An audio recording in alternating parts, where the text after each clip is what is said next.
Hi, welcome or welcome back.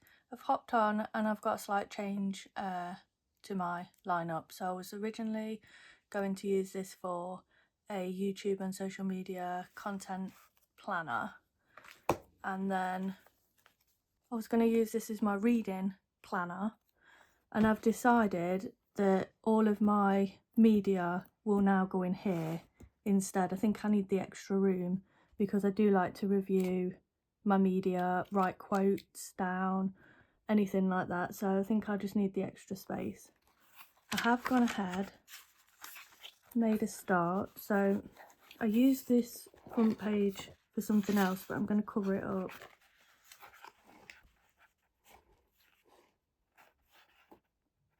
Like that. And then I've gone ahead and printed out my rating system, and I'll pop that at the front as well. After that, I will have my film and television. Now, I've printed off some covers to pop in here, and I'll leave enough room for a star rating as well underneath. So it's 5 squares wide and an even amount on each side, so it will look cohesive. And I'll drop them on there like so. I will add to this, these are just ones that are either being released or older films that either myself or my partner want to see, so they've gone on there as well. And then I have the same for TV series. So season 2 of Supercell's coming out, Runaway, Tracker. There's a new Harlan Coben series, a new Gillian Anderson series, which I'd quite like to see, The Gentleman 2, 0 Day.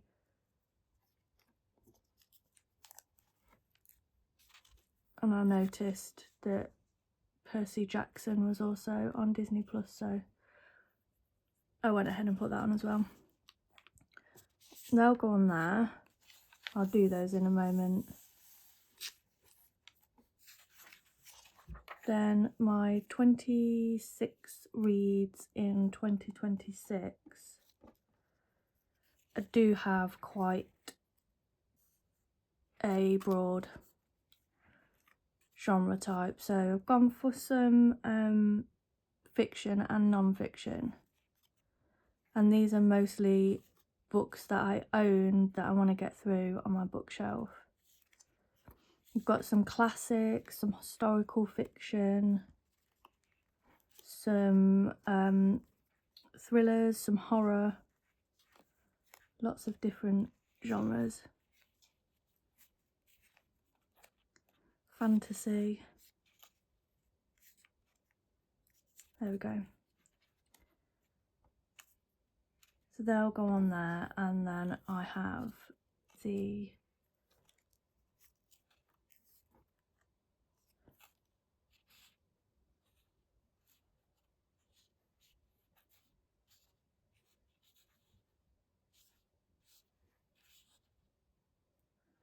these ones on the end.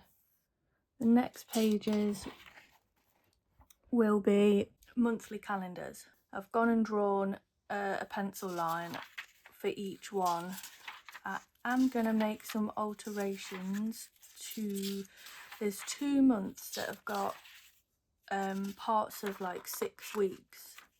So this one, I think I'm going to move it down because it's just not even. And then, is it November as well that has 6 weeks? Yeah, so I've not drawn that one in yet, and I'll make those match. I think what I'll do in this video is do the January one, pen the line in, decorate it, and then every month after I will complete the monthly page then, just so I'm not sitting doing it all in one go. So that's that. I will go ahead and carry on talking about this in a minute, but wanted to talk a little bit about these two. So this is swapping roles. This will now be my content planner instead of this one, and this one I've decided to use as a rapid log journal. It won't be as pretty, I won't take care of my handwriting as much as the others, but it'll help me, I think, with my ADHD brain. Rapid logging tends to be quick, minimal, clear with bite-sized information rather than a long-form journaling type. So it prioritises speed, clarity, intention. Nothing important gets lost and nothing unnecessary takes over your time. If you're the type of person that just wants to add a few words, something important comes along, you want to Google a question to find the answer to it, literally just open the page, put a bullet point, write what you need to remember, move on. It isn't like reflective or a place where you write at any length. I usually organise this into tasks, events, notes, and I use symbols for this. I'll use a bullet point for a task, a circle for an event, and a dash for my notes. I find it time efficient. It does help with decluttering everything going on in your mind. So if you need to just plonk a load of stuff down on the page and then organise it later, it's a good place to do that. It's flexible and you can reflect on it depending on what you do with it. It isn't necessary to reflect on, but if you do decide to reflect on it, it's not like a heavy reflection. It's light, easy, just bite-sized pieces really. And because I have ADHD, this helps to reduce the cognitive overload. So I can just offload all my ideas here. Anything I want to remember, I know important information isn't going to get lost, like I said. Lowers the barrier to starting, so you can just pop down one bullet point. There's no proper journaling voice, no need to catch up on anything that's missed. So miss a day or miss a week even, you don't need to go back, there's no pressure at all. It supports a short attention span. If I just want to sit there first thing in the morning and just dump everything down, I can do that. It's only going to take 5 minutes. It prioritises the visual elements of separating your tasks and your events. If you want to come back and look at all your events or just look at your tasks, you know what they are because it's a completely different symbol. So you're just looking at one symbol, just like using a key for anything. You can go in, you can change that key whenever you want to change it. It's absolutely, completely changeable and low pressure. That's what I'll be doing in here. So now we've got this out the way. If you do have any questions about rapid logging, then just drop them in the comments because I'll be happy to answer if I've got the answer or help find the answer if I don't have it. So let's get back to this one. We'll go in and stick these dashboards in, and we'll also draw in this first calendar, pop the dates in here, decorate it a little bit. We'll put the headers and the cover stickers in here, decorate these pages a little bit. Let's go ahead and do that.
I'm going to go ahead and put these covers on, and I'll do it off screen just so this segment's not too long, and then come back and show you what I've done. Once I've done that, I'm going to move on to this monthly page and we'll just do January. So I'll go and do that and then come back.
As you can see, I went ahead and stuck down the headers and the covers.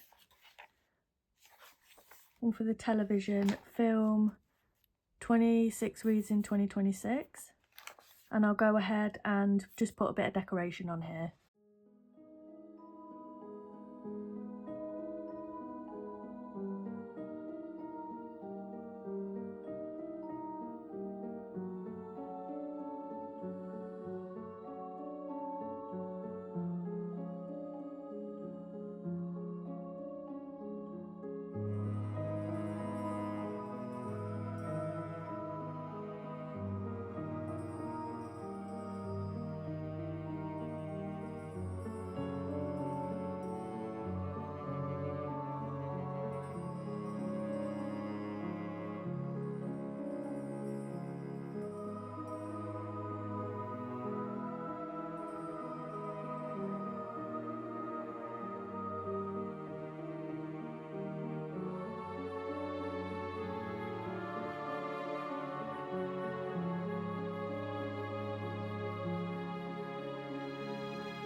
Okay, so that's the decoration done there for January.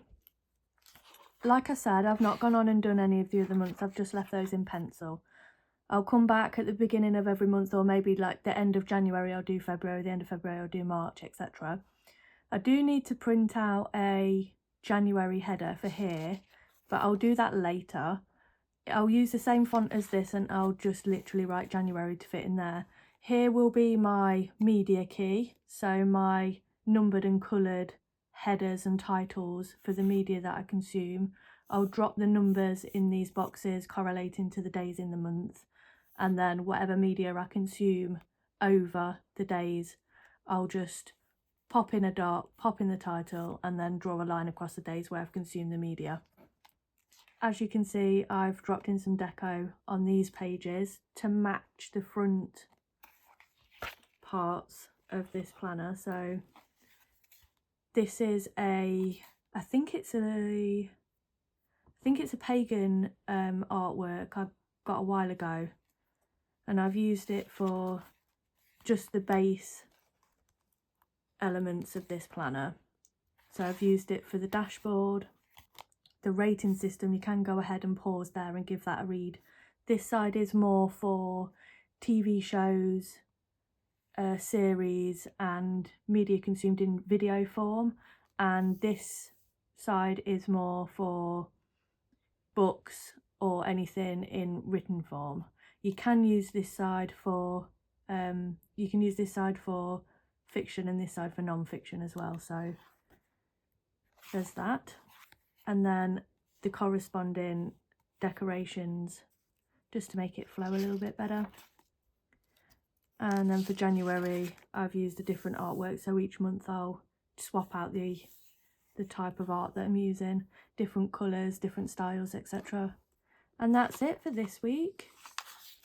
I will be uploading a video on the 31st, so I want to wish everybody a happy Christmas. I hope you all have a great one. Everyone stays safe and has a great time, and I will see you on the 31st. Thanks a lot. Bye.